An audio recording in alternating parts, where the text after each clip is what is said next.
lovelies, and welcome back to another video. Everywhere I go, I'm plant-based dripping. So today I want to explore the question, should you count calories in recovery from disordered eating, dieting, or an eating disorder? The answer to that question is going to vary from person to person. So there isn't one straightforward answer that I can give you because your situation is unique, and for some people counting calories in recovery could be the worst possible thing that they could do for their recovery, whereas for others it can actually be very beneficial. Now for some in recovery who are struggling to eat enough, it may be important to count calories for a few days to get an idea of what your minimum feels like and looks like. And once you have a rough idea of what that looks like, you can continue eating that amount to ensure that you're eating enough. So if you've been subscribed to my channel for a while, you probably know that I actually did count calories through my entire recovery process, and this was actually very beneficial for me and my recovery. And this was mainly for two reasons. Number one, I was going through extreme hunger, so I had no issue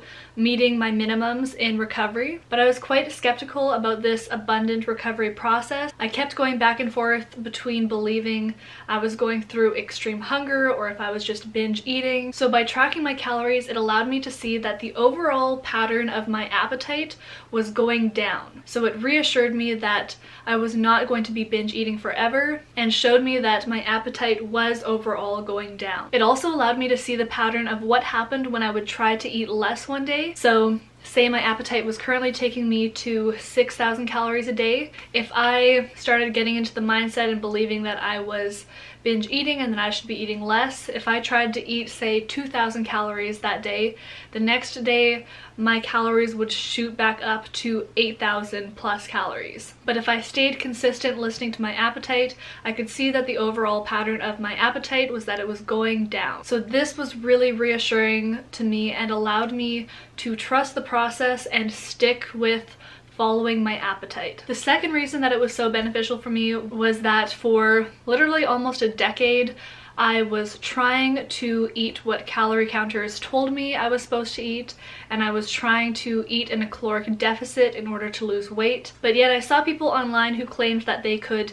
eat in abundance and eat over what calorie counters told them they were supposed to eat to maintain or lose weight, and they were claiming that they were able to naturally lose weight or maintain their set point while eating in abundance. So I really wanted to test out this theory myself, and by tracking calories and seeing what my net calories were, I was tracking my exercise and counting my calories, weighing my food to the gram, which I had been doing, you know, in my dieting years, disordered eating years, and eating disorder years. So I was doing the same process of tracking my calories and exercise as I was in the past, and I was able to see for myself that I was able to naturally go back down to my set point while eating far above what I supposedly maintained on. And I was able to see for myself that I was able to naturally lose weight without calorie restriction. So it allowed me to see for myself that calorie trackers are not accurate, and that I was able to lose weight and then maintain my set point weight while eating in abundance and without calorie restriction. So ironically, tracking calories actually made me less afraid of calories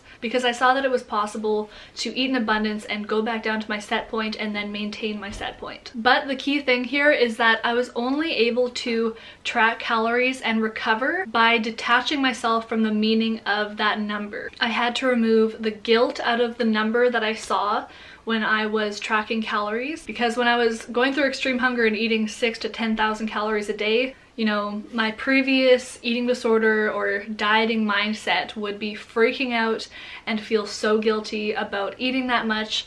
So it was really key to detach myself from the guilt and from the meaning of that number. So rather, I had to just objectively see that number and not put any limitations or restrictions on the amount that I wanted to eat. So while tracking my calories, I was still eating as much as I wanted and following my appetite, and not let seeing that number prevent me from eating more or restricting myself in any way. So that's the key if you are going to track calories in recovery. If you're going to track calories in recovery, I also recommend using it as a way to make sure that you're eating enough, and yeah, obviously not using it in any way to try to eat less. But for a lot of people in recovery, it's probably best to just stay away from calories altogether. As long as you know that you're eating enough, it's great to go to restaurants where they don't have the calories listed on the menus, or try new recipes where you don't know the calorie amounts, and that may really help you to get out of a